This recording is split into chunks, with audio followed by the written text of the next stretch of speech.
Welcome to the deep dive. When you think about those huge names in history, the ones everyone knows, like Newton, Galileo. Right, the foundations of science and thought. Exactly. But what about the others? The equally brilliant minds whose names maybe aren't quite so familiar?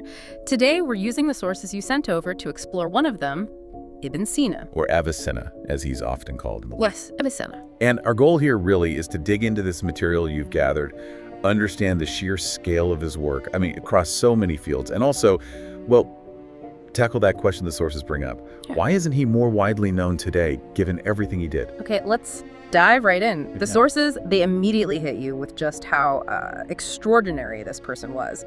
Born 980 CE near Bukhara, that's present-day Uzbekistan. And not just smart, but unbelievably ahead of the curve, a true polymath. Yeah, the sources mentioned he'd memorized the entire Quran by age 10. 10, and then by 16, he's apparently treating patients, actually practicing medicine. It's hard to even picture. And by 18, mastered the major scientific works of his time. Right.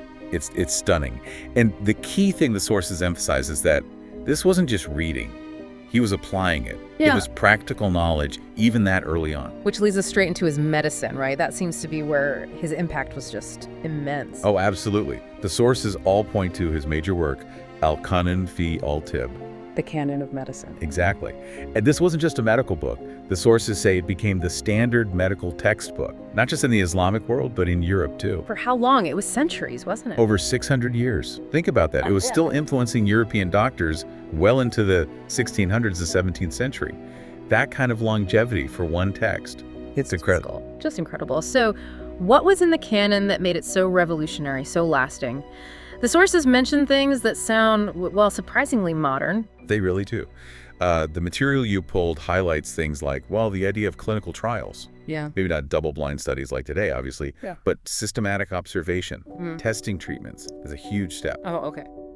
What else? He wrote about quarantine, isolating people to stop contagious diseases spreading, principles of diagnosis, really detailed pharmacology. So like how drugs work and how to use them? Precisely.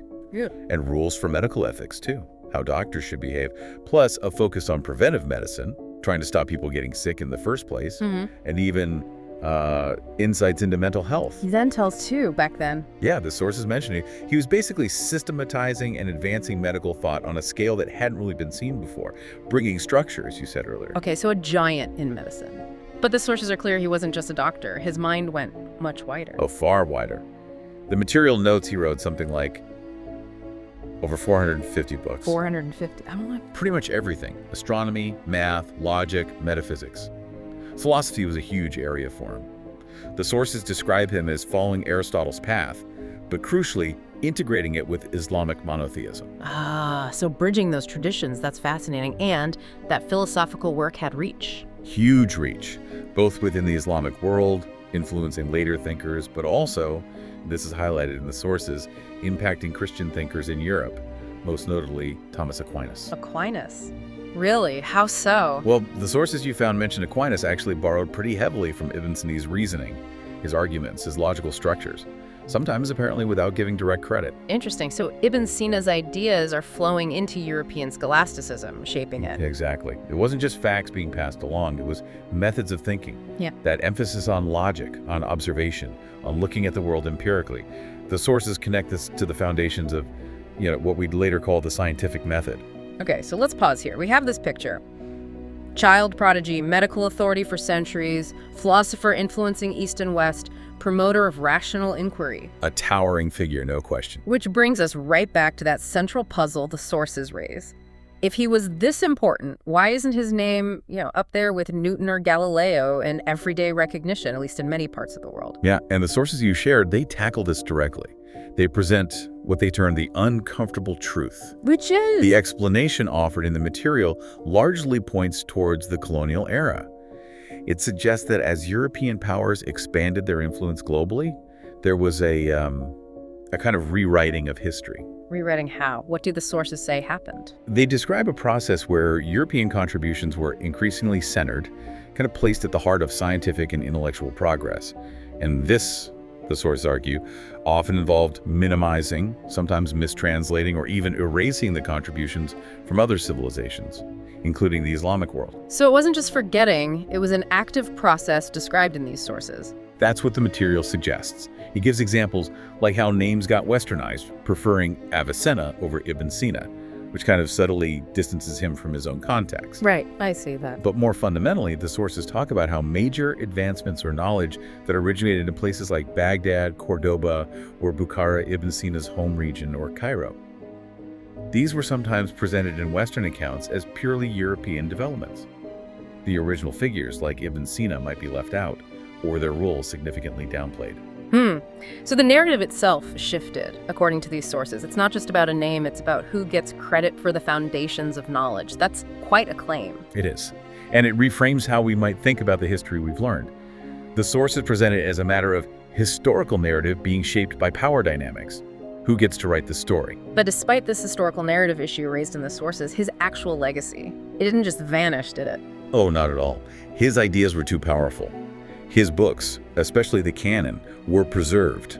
They were translated Arabic, Persian, Latin, then other languages later. That shows their enduring value. People kept reading them, kept using them. Absolutely. And today, as the sources note, countries like Iran and Uzbekistan, places deeply connected to his life and work, they absolutely celebrate him.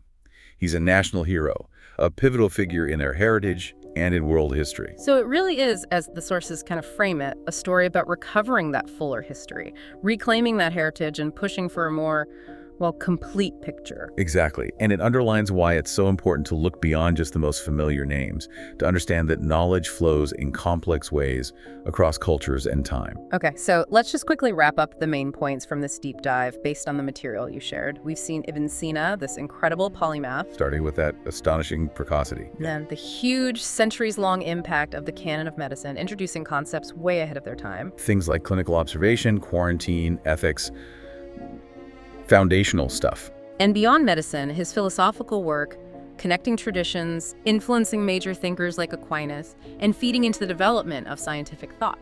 Right. And finally, we address that question from the sources about his relative obscurity in some modern narratives. Looking at the explanation provided in the material, focusing on historical factors, especially from the colonial period, that involved minimizing or omitting contributions from outside Europe. And bringing it back to you, the listener, hopefully this dive gives a sense of just how much of what we consider modern thought has really deep, diverse, global roots. It's not a simple linear story starting in one place.